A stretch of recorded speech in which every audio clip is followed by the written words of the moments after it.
역사하심이 저와 여러분들 가운데 넘치도록 임하시기를 주님의 이름으로 축복합니다. 지난주 토요일과 주일 우리 교회에서는 3040 수련회를 진행하였습니다. 저 또한 3040 수련회에 다녀왔었는데요. 제가 3040 수련회를 진행한 것은 아니었고 저 역시도 30대로서 3040 수련회에 참석하였습니다. 수련회를 진행하는 입장이 아닌 성도로서 참여하는 입장으로 참여한 것이 언제였는지 기억나지 않지만 꽤나 오랜만의 일이었습니다. 여러 안수 집사님들과 정 목사님의 수고로 기억에 남는 수련회를 보낼 수가 있었습니다. 이 수련회를 보내면서 제 기억에 남는 일이 몇 가지가 있습니다. 부끄러운 일이 한 가지가 있었고 은혜 받은 일이 한 가지가 있었습니다. 부끄러운 일은 이러한 것이었습니다. 저녁 집회가 시작되기 전에 일어난 일이었습니다. 여러분들도 아시다시피 지난 토요일 밤에는 비가 굉장히 많이 왔었습니다. 그래서 3040 수련회도 역시 원래는 야외에서 저녁 집회를 계획하고 있었는데 비가 많이 오니 이제 저녁 집회를 실내로 옮겨야 할 수도 있는 상황이었습니다. 근데 저도 그래서 이제 비가 이 정도로 많이 오면 수련회는 저녁 집회는 실내에서 해야 되지 않을까라는 불안한 마음이 계속 갖고 있었습니다. 근데 그때에 저희 그 3040 수련회 단톡방에 정찬현 목사님께서 이제 글 하나를 올리셨습니다. 그게 뭐였냐면은 이제 비가 오고 있으니 비가 그치도록 기도해 주세요라는 중보기도 문자였습니다. 제가 그 문자를 보면서 아내에게 이렇게 얘기했습니다. 비가 너무 많이 와서 아마 실내로 옮겨야 되지 않을까라고 이렇게 아내에게 이야기를 했습니다. 그런데 제 이야기를 들은 아내가 아무런 말도 하지 않는 것입니다. 그래서 딴 행동을 하다가 아내가 제 말을 무시하는가 싶어가지고 아내를 쳐다보니 아내가 우두커니 서서 눈을 감고 있는 것이었습니다. 그래서 아내한테 왜 눈 감고 가만히 서 있어? 라고 물어봤는데 잠시 후에 아내가 눈을 뜨면서 하는 이야기가 아니 정찬영 목사님이 기도해달라고 하셨으니 기도해야지 라고 이야기하는 것이었습니다. 아내의 그 이야기를 듣자마자 얼굴이 빨개지기 시작했습니다. 저는 목사인데 제가 그 당시에 바로 기도하는 것이 아니라 비를 그치기를 간구하는 것이 아니라 비 때문에 집회를 옮겨야 되지 않을까라는 불안한 마음을 가지고 있었다라는 것입니다. 근데 제 아내는 정 목사님의 그 부탁을 그대로 믿으며 비가 그치기를 기도했던 것입니다. 제가 그때 얼마나 부끄러웠는지 모릅니다. 그리고 그 다음에 저녁 집회가 시작됐습니다. 비는 그치지 않았지만 실외에서 우산을 쓰고 저녁 집회를 드리기로 했습니다. 근데 그때 정찬현 목사님이 이제 설교 말씀을 전하시는데 그 말씀 가운데 서론 부분이 이러한 것이었습니다. 예전에 자신이 30대와 40대를 상상했을 때의 모습과 지금의 자신의 모습을 비교해 보면 자신이 30, 40대에 많은 것을 이룰 줄을 알았는데 아무것도 이루지 못한 것 같다는 생각이 됐을 때 마음이 어려웠었다라는 이야기를 하셨습니다. 그런데 그 이야기를 들으면서 많은 공감이 되었습니다. 저 또한 20살이 되어서 신학교에 들어갔을 때, 전도사가 되었을 때, 목사 안수를 받았을 때 내가 앞으로 해야 되는 목회를 상상했을 때 지금 같은 모습과는 조금 다른 모습이었습니다. 제가 신학생이 되었을 때, 전도사 사역을 시작했을 때, 목사 안수가 되었을 때 저의 사역에 대한 기대감은 어떤 것이었냐면은 제가 설교를 하면 많은 사람이 은혜를 받고 회심할 것을 기대했습니다. 이 한국교회를 뒤흔들 만한 큰 목회자가 될 것을 꿈꿨습니다. 그런데 현실은 그렇지 못했습니다. 열심히 사역을 해도 열매가 보이지 않을 때도 있었습니다. 때때로 낙심이 되기도 했습니다. 내가 이렇게 열심히 노력해도 열매가 없는 것은 하나님께서 나를 사용하시지 않는 것이 아닌가, 내 욕심대로 목회의 길을 가는 것이 아닌가라는 생각이 들 때도 있었습니다.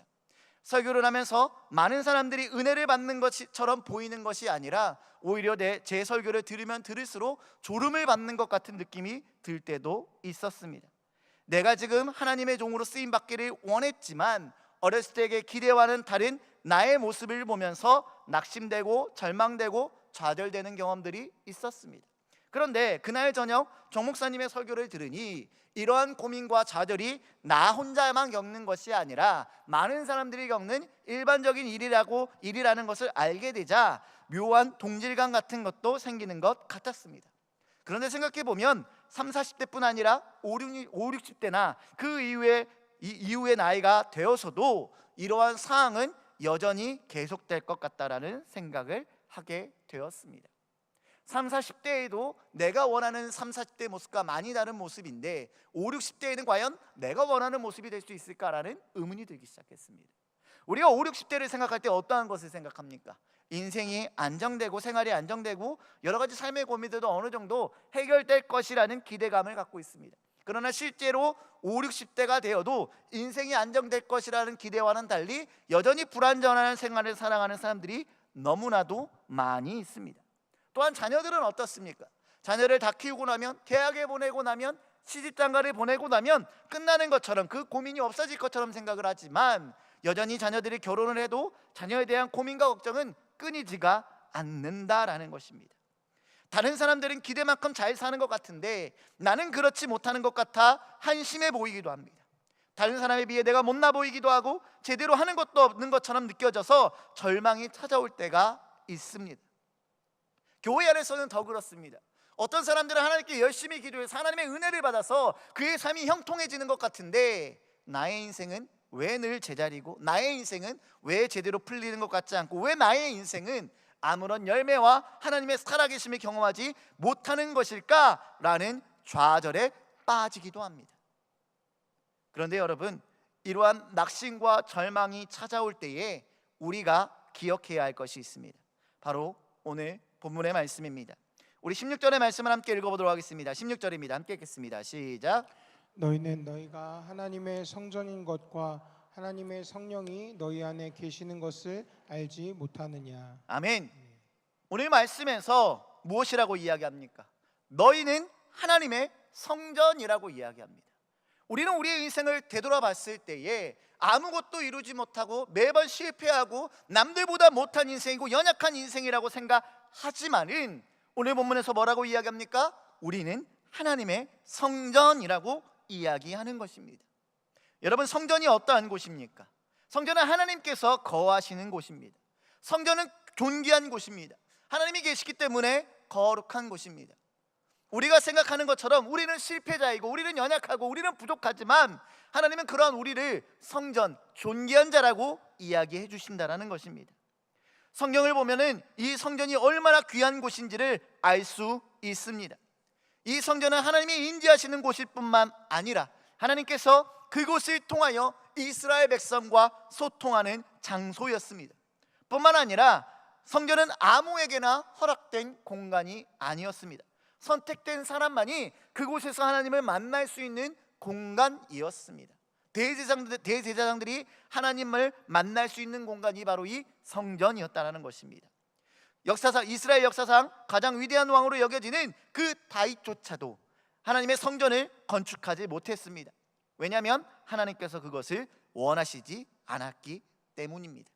그러므로 성전은 하나님의 이 세상을 창조하신 하나님이 계시는 곳, 그리고 그 하나님께서 이 세상 가운데 소통하시는 창구이자 선택된 사람들을 위해서 허락된 곳입니다.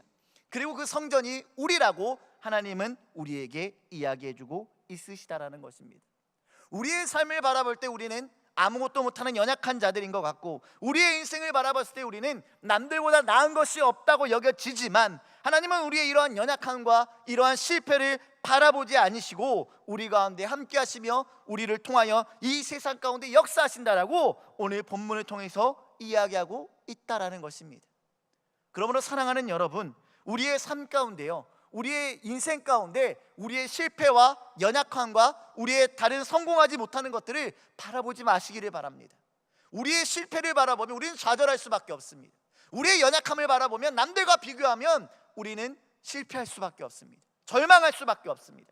그러나 우리와 함께 하시는 하나님을 바라보며 우리가 하나님의 성전인 것을 깨닫는다면 우리는 그 하나님으로 인하여 이 땅 가운데 승리하는 자들이 될 수 있을 것입니다. 이 땅 가운데 우리 스스로를 존귀한 자로 여기며 살아갈 수 있을 것입니다.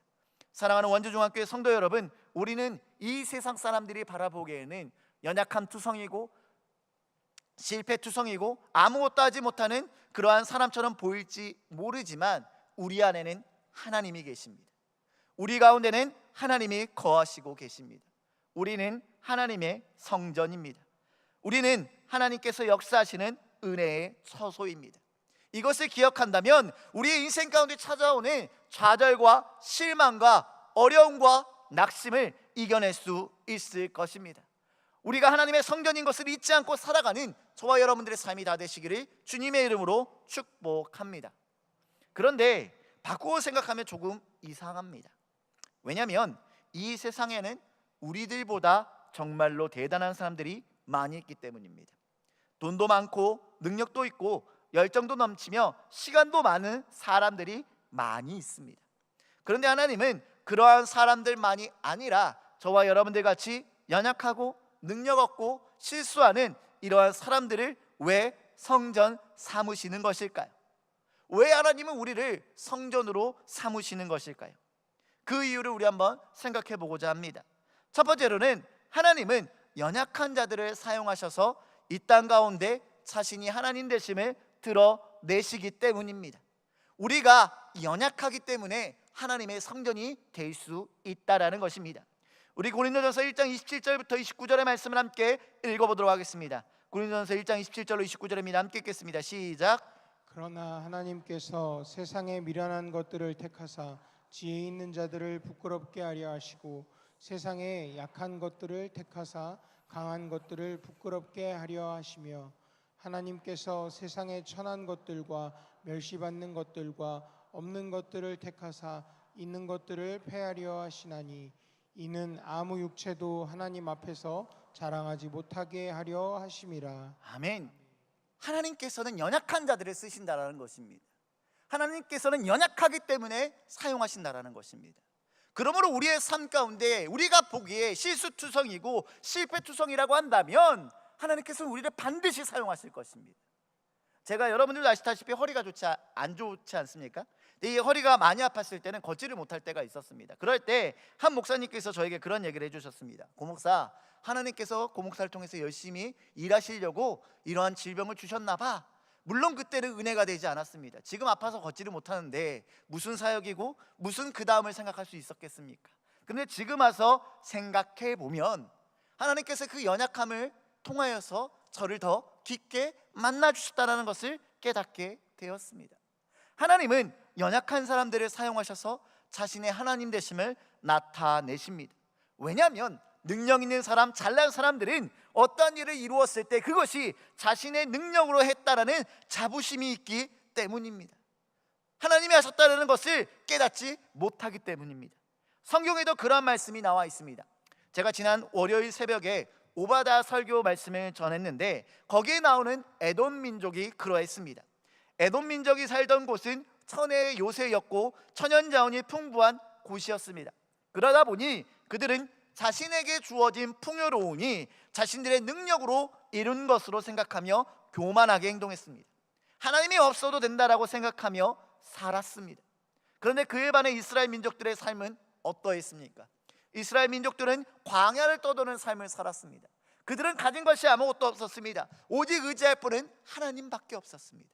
그래서 그들은 이길 수 없는 전쟁들을 수없이 많이 이겼습니다. 여리고성을 무너뜨렸을 때 어떻게 무너뜨렸습니까? 그들이 전쟁을 했습니까? 그렇지 않습니다. 그들은 하나님의 말씀을 따라 여리고성을 돌았을 뿐입니다. 그리고 마지막 날 하나님의 말씀을 따라 함성을 질렀을 뿐입니다. 그런데 여리고성은 무너졌고 그들이 원래라면은 이기기 힘들었던 여리고성을 점령할 수 있었다라는 것입니다. 골리앗과 다윗의 이야기는 또 어떻습니까? 어린 다윗이 골리앗이 이길 수 있으리라는 생각은 할 수 없습니다. 다윗은 소년이고 골리앗은 어른이기 때문입니다. 그냥 어른도 아닙니다. 전쟁을 수없이 많이 치른 베테랑입니다. 이 골리앗과 다윗의 싸움은 누가 봐도 골리앗이 이겨야만 하는 싸움이었습니다. 그러나 그 결과는 연약한 다윗의 승리였다는 것을 우리는 잘 알고 있습니다. 이 다윗의 승리를 통하여 이 여리고성이 무너지는 것을 통하여 하나님은 하나님 되심을 나타낸 것입니다. 하나님은 이처럼 연약한 사람들을 통하여 이 땅 가운데 하나님 되심을 나타내십니다. 하나님이 연약한 저와 여러분들의 성전 삼으신 이유도 저와 여러분들을 통하여 하나님 되심을 이 땅 가운데 드러내기 위함입니다. 그러므로 사랑하는 여러분, 우리가 연약하고 부족하다 할지라도 그것에 좌절하거나 낙심하지 않는 여러분들 되시기를 바랍니다. 하나님은 저와 여러분들을 사용하시어서 이 땅 가운데 하나님 되심을 나타내실 것이기 때문입니다. 그리하여서 그 하나님을 온전히 신뢰하며 살아가는 저와 여러분들의 삶 다 되시기를 주님의 이름으로 축복합니다. 두 번째로 하나님께서 이러한 우리를 성전 삼으시는 이유는 하나님께서 우리 가운데 거하시면 우리의 연약함은 연약함이 아니기 때문입니다. 우리 본문 16절의 말씀을 다시 한번 읽어보도록 하겠습니다. 16절입니다. 함께 읽겠습니다. 시작. 너희는 너희가 하나님의 성전인 것과 하나님의 성령이 너희 안에 계시는 것을 알지 못하느냐. 아멘. 이 16절 하반절 말씀을 보면 뭐라고 이야기합니까? 하나님의 성령이 너희 안에 계시다라는 겁니다. 우리가 하나님의 성전이면 하나님의 영이 우리 안에 거하는 것은 당연한 것입니다. 그런데 이 하나님의 영이 우리 안에 거하면요, 우리 안에 연약한 것들이 사라집니다. 우리 안에 연약한 것들이 강함으로 변합니다. 성경에 나오는 많은 인물들이 그러했습니다.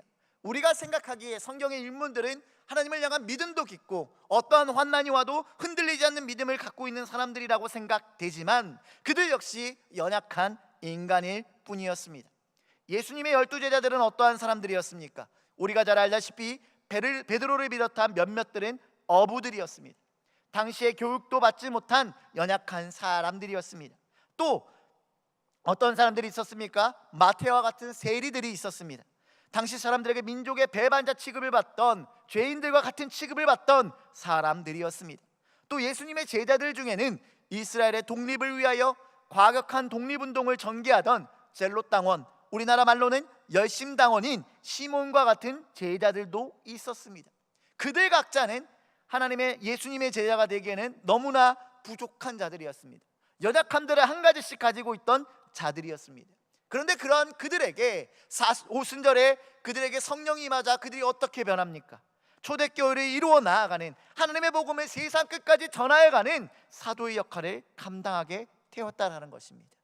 그들 안에 있었던 배우지 못한 것들, 그들 안에 있었던 세일이라는 연약함들, 그들 안에 있었던 열심당원이었던 그들의 연약함들은 전혀 드러나지 않았다는 것입니다. 이처럼 성령께서 함께 하시면 우리의 약함은 약함으로 끝나지 않습니다.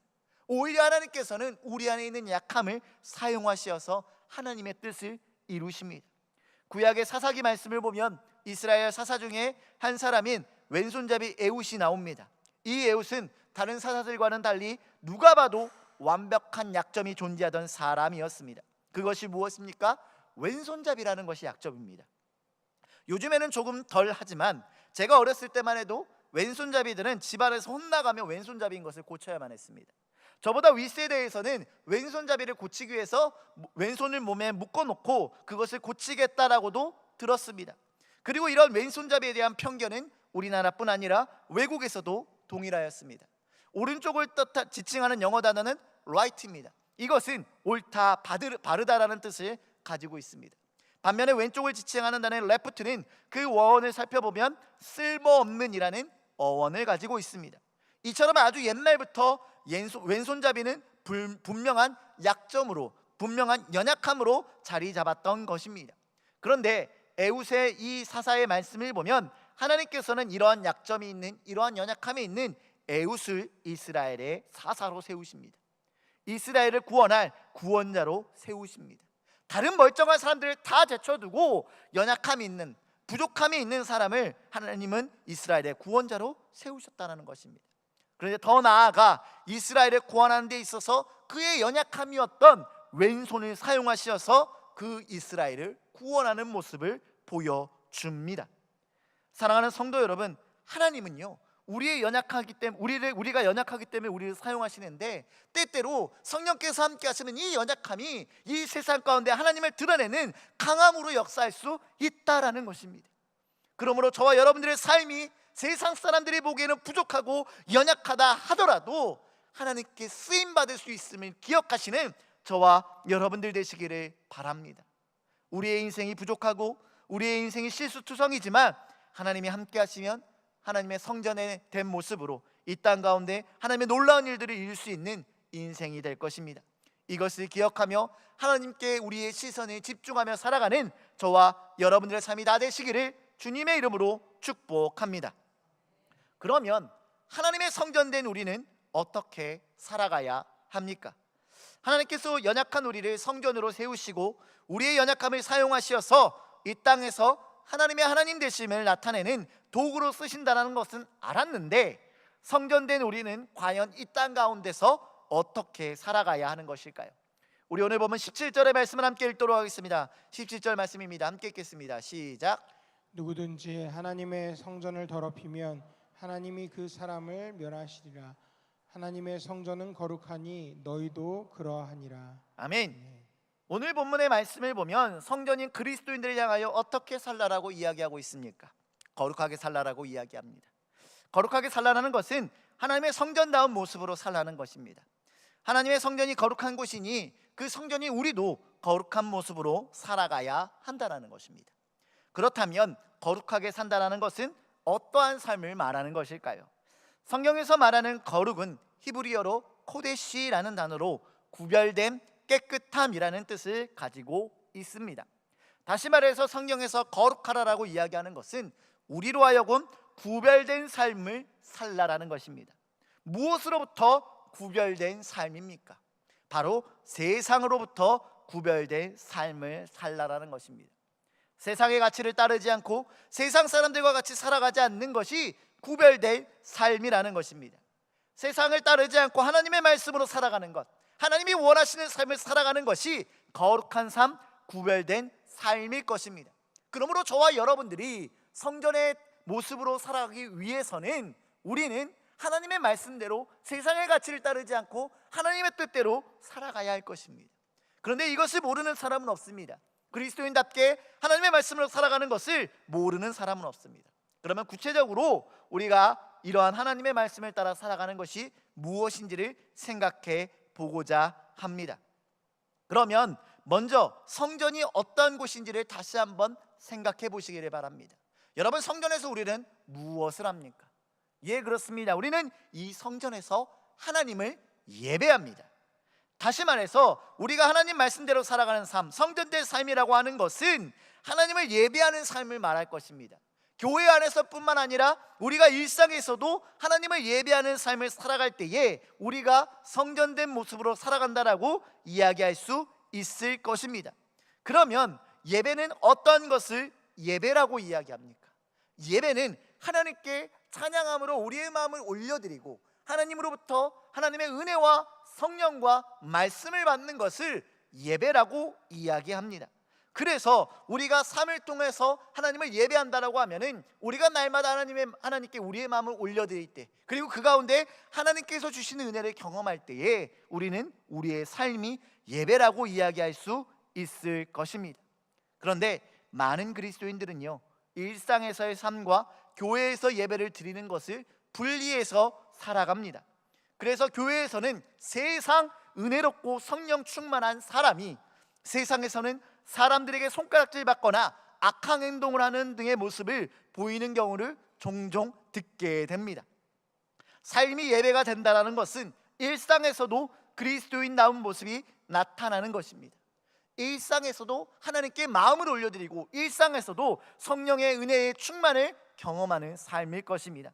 그러면 어떻게 해야 이러한 삶이 우리 가운데 나타날 수 있을까요? 고린도전서 10장 31절의 말씀을 함께 읽어보도록 하겠습니다. 고린도전서 10장 31절입니다. 함께 읽겠습니다. 시작. 그런즉 너희가 먹든지 마시든지 무엇을 하든지 다 하나님의 영광을 위하여 하라. 아멘. 어떻게 하는 것이 그리스도인의 삶의 모습이라고 이야기합니까?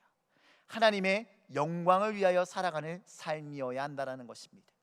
우리가 교회에서뿐만 아니라 우리의 직장에서, 우리의 가정에서, 우리가 사람들을 만날 때마다 하나님의 영광을 위해서 행동하는 것이 우리의 삶이 예배가 되는 삶이라고 이야기할 수 있다라는 것입니다. 그런데 많은 그리스도인들이 이러한 삶을 살지 못합니다. 세상과 구별된 삶을 살아가지 않습니다. 세상 사람들처럼 세상의 가치를 따르고 세상 사람들처럼 성공을 쫓아 살아갑니다. 그렇기에 우리는 성전된 모습을 잃어버리고 살아가는 것입니다. 하나님께 쓰임받고자 라고 이야기하면서도 세상의 가치를 따르며 세상에서는 하나님이 없는 것처럼 살아가기 때문에 우리 안에 하나님의 능력이 나타나지 않는 것입니다. 그러므로 사랑하는 성도 여러분, 우리의 일상생활 가운데서도 하나님의 영광을 위하여 살아가는 여러분들 되시기를 바랍니다. 우리의 삶을 통하여 하나님을 예배하는 여러분들 되시기를 바랍니다. 여러분들이 만나는 사람들을 하나님 만나듯이, 여러분들이 하는 행동들 하나하나가 하나님께 하듯이 행동할 수 있는 저와 여러분들 되시기를 주님의 이름으로 축복합니다. 또한 우리가 성전의 모습으로 살아간다라는 것은 이러한 하나님의 영광을 위한 거룩한 삶을 살아감으로 인하여 이 세상 가운데 하나님의 살아계심을 보여주는 소통의 역할을 감당해야 함을 의미합니다. 앞서 성전에 대해서 이야기를 나눌 때 성전이 이스라엘 백성과 하나님의 소통이 이루어지는 곳이라고 말하였습니다. 그리고 우리 역시 하나님의 성전이라고 이야기하는 것은 우리를 통하여 세상이 하나님을 알아갈 수 있도록 해야 한다라는 것입니다. 그러므로 우리의 삶은 더욱 삶 속에서 하나님의 영광을 위하여 살아가야 합니다. 여러분들의 말 하나하나가, 여러분들의 행동 하나하나가 이 세상 가운데 하나님을 전하는, 하나님을 선포하는, 하나님을 나타내는 그러한 것임을 생각하며 선한 말을 행하는, 선한 행동을 하며 살아가는 저와 여러분들이 다 되시기를 주님의 이름으로 축복합니다. 말씀을 정리하도록 하겠습니다. 우리의 인생을 되돌아보면 우리의 인생은 아무것도 잃은 것이 없어 보이기도 하고 우리 자신의 약함과 무능함에 좌절하거나 낙심하기도 합니다. 내 인생이 실패한 것처럼 생각되어 절망되기도 합니다. 그러나 이러한 우리에게 성경은 말합니다. 너희가 하나님의 성전인 것과 성령이 너희 안에 계시는 것을 알지 못하느냐. 사랑하는 여러분, 우리는, 저와 여러분은 하나님의 성전입니다. 하나님께서 연약한 우리를 성전으로 삼으셨습니다. 우리는 아무것도 아니고, 우리는 실수투성이고, 우리는 실패를 경험하고, 우리는 연약하지만 그러함에도 하나님이 우리 가운데 거하시며 우리를 통하여 하나님의 되심을 나타내신다라고 이야기합니다. 그러므로 저와 여러분들은 이 땅 가운데 존귀한 자들입니다. 우리가 하나님의 성전인 것을 기억하며 이 땅 가운데 하나님을 바라보며 늘 승리하며 나아가는 저와 여러분들 되시기를 주님의 이름으로 축복합니다. 똑같은 건물이어도 그 안에 회사원들이 있으면 그 건물은 회사 건물이라고 이야기합니다. 그리고 똑같은 건물이어도 그 안에 대통령이 있으면 그곳은 대통령실이 됩니다. 회사 건물은 어디서나 볼 수 있는 건물이지만 대통령실은 아무나 들어갈 수 없고 사람들로 하여금 그곳이 존귀하게 여겨짐을 당합니다. 그런데 우리는 대통령보다 더 높은 하나님께서 거하시는 성전입니다. 그렇기에 저와 여러분들이 아무리 실패하고 낙심하고 절망하고 연약하여도 존귀한 존재들입니다. 하나님의 그러한 하나님 되심을 기억하며 지금 내 인생이 절망적이어도 낙심하지 말고 우리 안에 거하시는 하나님을 바라보며 하나님의 성전된 삶을 살아가는 저와 여러분들 되시기를 주님의 이름으로 축복합니다. 세상에서 구별된 거룩함으로 살아갑시다. 세상 사람들과 달리 세상의 가치를 따르지 말고 하나님의 영광을 위하여 살아갑시다.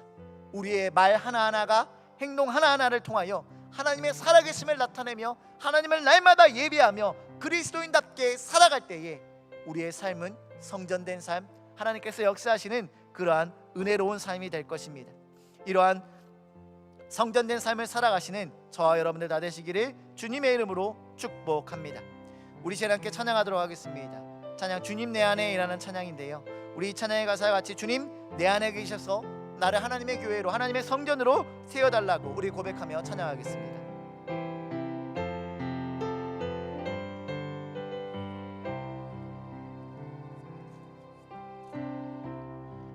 언제나 내 모습 너무나 부끄러워 무릎으로 주님께 기도로 가오니 나 홀로 서 있는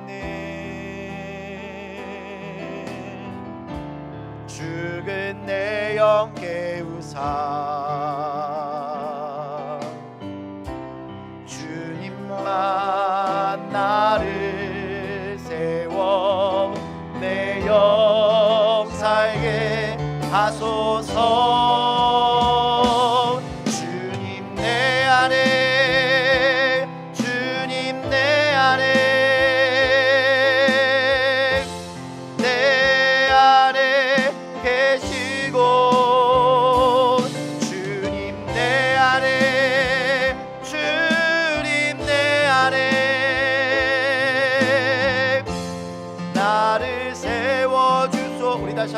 고백합시다. 언제나 내 모습, 언제나 내 모습 너무나 부끄러워. 무릎으로 주님께 기도로 가오니 나 홀로 서 있는 죽은 내 영의 우상,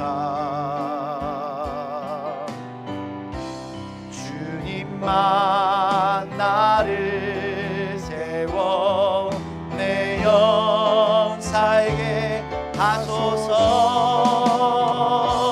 주님 내 안에, 주님 내 안에, 내 안에 계시고, 주님 내 안에, 주님 내 안에 나를 세워. 주님 내 안에, 주님 내 안에, 주님 내 안에, 내 안에 계시고, 주님 내 안에, 주님 내 안에 나를 세워 주소서. 기도하겠습니다.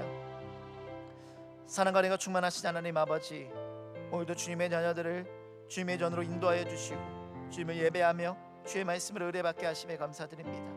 주님, 오늘 우리에게 주신 말씀을 통하여 우리가 주님의 성전으로 세워졌음에 깨닫습니다.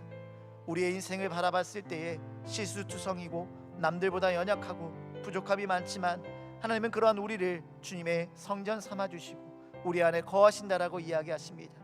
우리가 날마다 이것을 기억하며 살아가게 하여 주시옵소서. 나의 삶은 연약하고 나의 삶은 실패투성이고 나의 삶은 괴롭지만 아버지, 우리가 그것들을 바라보지 않게 하시고 내 안에 거하시는 주님만 바라보며 살아가는 우리들 되게 하여 주시옵소서. 주님이 내 안에 계심으로 나의 연약함은 연약함으로 끝나지 않을 것을 믿습니다. 주님께서 나의 연약함을 들어 사용하여 주시어서 이 땅 가운데 하나님 되심을 나타낼 것을 믿습니다. 아버지, 우리의 연약함을 사용하시어서 이 땅 가운데 하나님의 나라를 세워 주시옵소서. 또한 간절히 기도하기 원하는 것은 우리 모든 성도들이 주님의 성전된 삶을 살아가기 원합니다. 이 세상과 구별된 삶을 살아가게 하여 주시옵소서. 세상의 가치를 따르지 않고 세상을 따라가지 않고 하나님의 말씀과 하나님의 뜻에 순종하며 나아가는 주님의 자녀들 되게 하여 주시옵소서. 그리하여서 우리의 삶이 하나님의 영광을 나타내는 삶 되게 하여 주시고 우리의 삶을 통하여 이 땅 가운데 믿지 않는 자들이 하나님을 알아가는 놀라운 역사 일어나게 하여 주시옵소서. 주님, 간절히 기도하옵기는 그러한 우리를 통하여 이 땅 가운데 하나님의 나라가 세워지기 원합니다. 우리가 있는 곳곳에서 하나님의 영광을 위하여 살아가게 하시고 그러한 우리를 통하여 하나님을 믿지 않는 자들이 하나님을 믿고 돌아오는 놀라운 역사 일어나게 하여 주시옵소서. 우리를 사용하여 주시옵소서. 우리를 세워 주시옵소서. 우리를 주님의 성전으로 인도하여 주시옵소서. 주님께서 날마다 우리 가운데 함께 하실 것을 믿습니다. 오늘의 말씀이 우리의 심령 가운데 날마다 심겨져서 열매 맺게 하여 주시옵소서. 오늘도 주님의 은혜에 감사하여 예물을 올려드리는 손길 드렸습니다. 방효빈 구원하시고 영통케 앞서서 오치민 오영준 1,000번째 예배를 올려드렸습니다.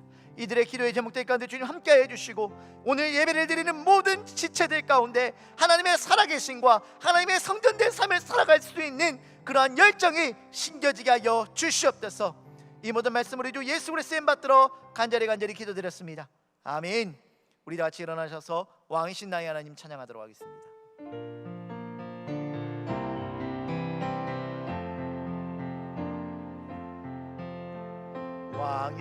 왕이신 나의 하나님, 내가 주를 높이고 영원히 주의 이름을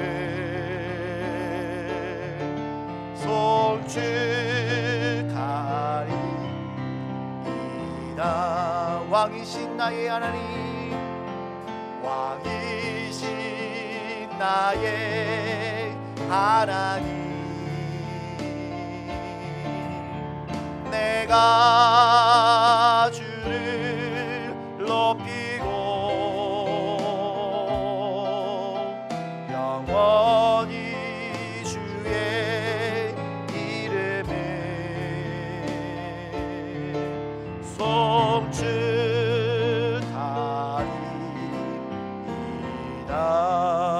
송축하리이다.